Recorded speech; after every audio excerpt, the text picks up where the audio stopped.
June lived up to its reputation as the first month of winter with quite dark and short days and a fair bit of rain. The months began with quite mild weather, although it was very dark and there was a lot of rain and moisture in the air. But as it went on, real winter chills started to creep in, and mostly grasses and succulents and daisies and relatively hardy things are doing well, while a lot of the flowering things that will come out really beautifully in spring are not doing much at the moment in this cold.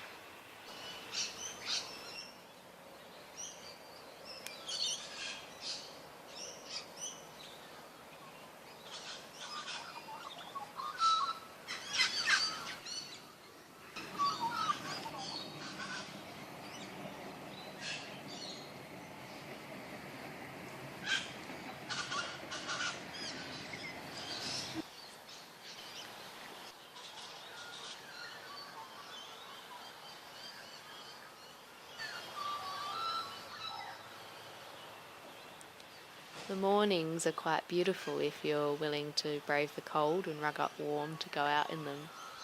Even if it hasn't rained, there'll be a lot of moisture on the ground and on the plants in the form of dew. On the nasturtiums, this comes up in beautiful little silver droplets that can stand in the hollows of the leaves.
We've got a surprising amount of autumn colour still around. In fact, some of the trees, like the pear tree, have actually only just changed and is now looking a really lovely bright yellow, along with some of the plums. And we've still got the autumn colours on the hawthorn. So very few things have actually dropped all of their leaves yet in June.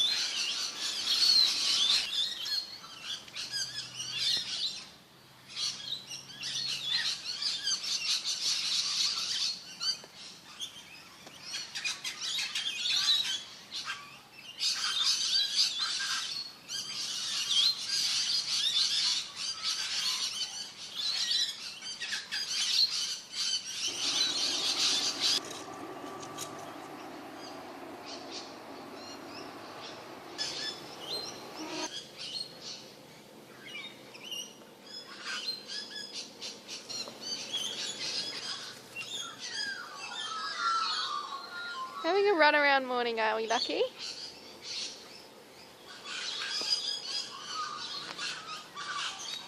As often happens at this time of year, I haven't had a lot of luck getting winter vegetables started, owing to the fact that I very rarely brave the cold and don't fancy digging in the really, really cold ground to plant the seeds. But I'm hoping that later in the season I might get in some things like turnips and Swedes and radishes and so on.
In true winter style, this has been the month of snails. We've got tiny snails, massive snails, and tree climbing snails, and pretty much snails everywhere you walk as soon as any bit of rain starts to fall.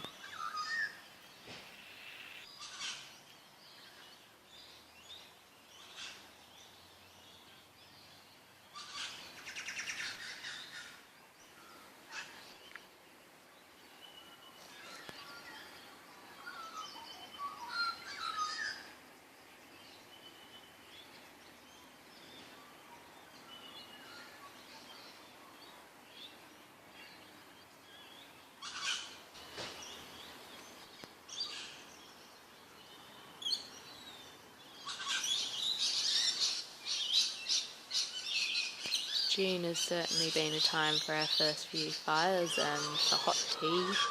And if you are out in the garden, you certainly want a warm mug to put your hands around. We've got a lot of winter grass coming up, which the rabbit really appreciates. And it's making its way even through some of the gravel paths and coming up in cracks and so on. And it is also quite tough to keep away soursobs and nasturtiums from places you don't want them when it's this wet.